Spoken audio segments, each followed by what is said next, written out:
Before Red Bull opted to change its F1 driver lineup after just 2 races, there was another controversial decision that created an unusual driver saga before F1 2025 had even begun. In that situation, a new F1 driver was dealing with a widespread belief inside the paddock that his rookie season might only last a few races. Jack Doohan's place has been under scrutiny since before his F1 career really started, as Alpine's new driver was at risk of being replaced sooner rather than later by Franco Colapinto. But despite all the noise and a worrying number of incidents, including 2 big crashes, Doohan seems to have earned a stay of execution.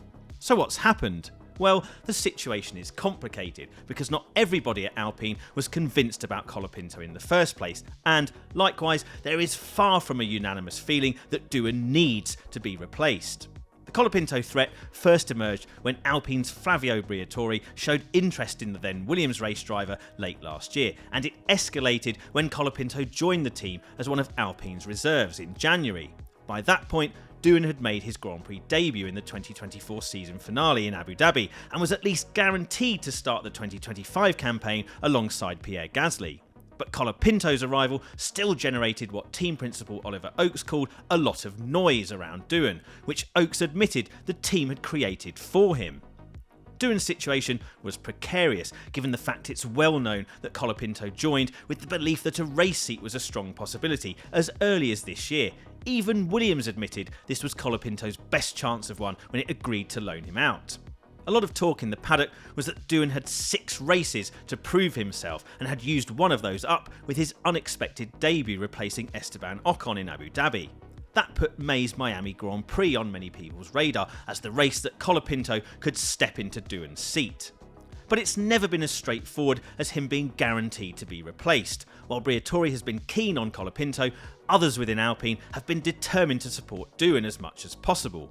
And while it would be risky to assume anything when Briatore is involved, as he's always got something in motion, it seems as though those within Alpine who back Doohan have won a fight to kick the can down the road and give him more time to build on his potential. Senior trackside figures at Alpine have been impressed by the speed Doohan has shown at various points so far this season, and even surprised at times by how close he's been to Gasly. They also appreciate the way he's worked with the engineering team. However, it was known that Doohan had amplified the pressure on himself with a spate of early incidents: a first lap crash in Australia, penalties for collisions in the sprint race and Grand Prix in China, and a massive accident in practice in Japan due to his failure to close the DRS before turn 1. These setbacks could have been used to justify an early season switch if there was universal agreement within Alpine that Doohan was struggling too much and that he should immediately be replaced by Colapinto, who has already bought some South American sponsorship to Alpine and would theoretically bring a lot more if he had a race seat. Especially as the costs associated with Doohan's accidents are significant, not just in a budget cap world, but also because resources are extra precious right now as teams juggle the huge amount of development work needed for the new rules coming in 2026. But as we said, a change as early as Miami now seems a lot less likely, and Doohan is understood to have until around the middle of the season to secure the seat for the rest of the year. This is in part a result of the potential that Doohan has shown around the setbacks, the way he works with the team, and the dynamic he's established with Gasly. It also reflects a hesitancy some have at Alpine to go with Colapinto, who had massive crashes of his own last year during his Williams cameo, 2 in Brazil and 1 in Las Vegas qualifying. He also, despite some impressive peaks, had anonymous weekends where he struggled for pace and his inexperience was obvious. That's not a great departure from Doohan, who is also thought to be a better presence within the team at the moment.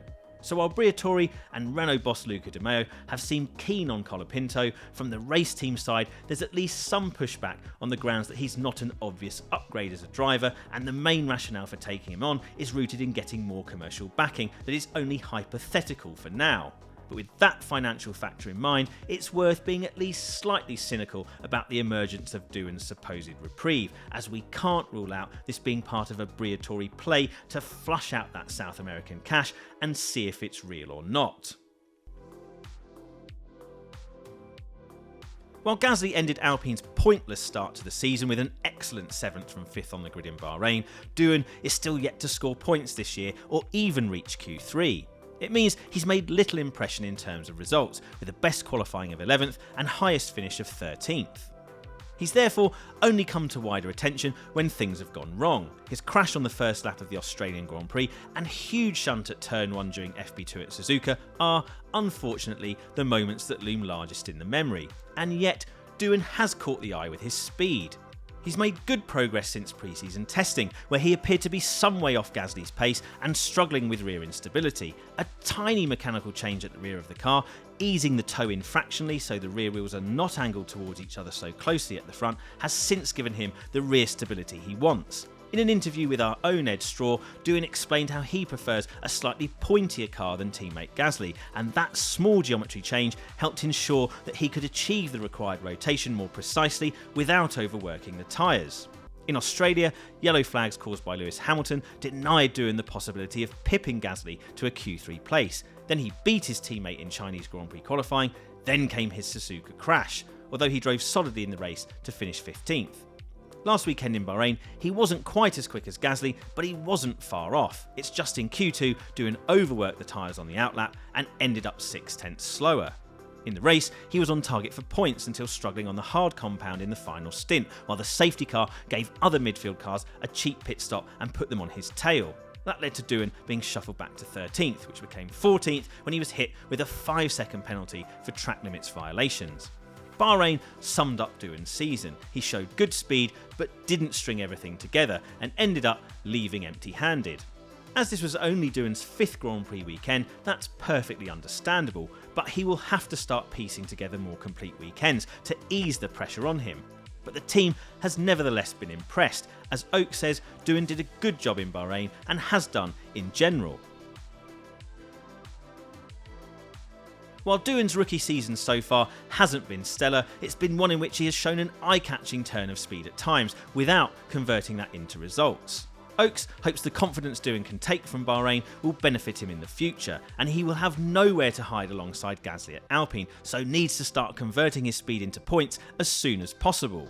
Bahrain has proved that Alpine can be the midfield leader on occasion, but its form could be volatile, meaning Doohan must be there when the car's hitting its high points. At Suzuka, for example, Alpine struggled despite the car being quick in the faster corners, with Gasly 7th fastest and the best midfielder in the sweeps of Sector 1. But Alpine's overall form on that track was compromised by losing significant time on the straights to their well-publicised engine power deficit, a shortfall in electrical power and a harvesting efficiency weakness at a track where only 11% of the lap time is spent braking, the lowest of the whole season. So this means the Alpine will be stronger at some tracks than others, and it will be on the weekends where the Alpine can head the midfield and fight for points that Doohan needs to be right there with Gasly. The first objective still is to minimise the on-track incidents and accidents. If you include his track limits penalty in Bahrain, these such incidents have cropped up every weekend so far this year.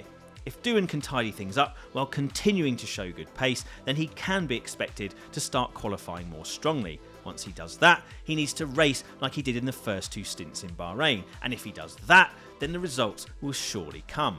While many have assumed Doohan was doomed from the start, he has the most powerful weapon for any F1 driver: incumbency. He has a race seat, and if he gets the results, then he will almost certainly hang on to it. But that's still a big if at the moment. Flashes of promise and some impressive pace are one thing, but he now must convert that into something more tangible.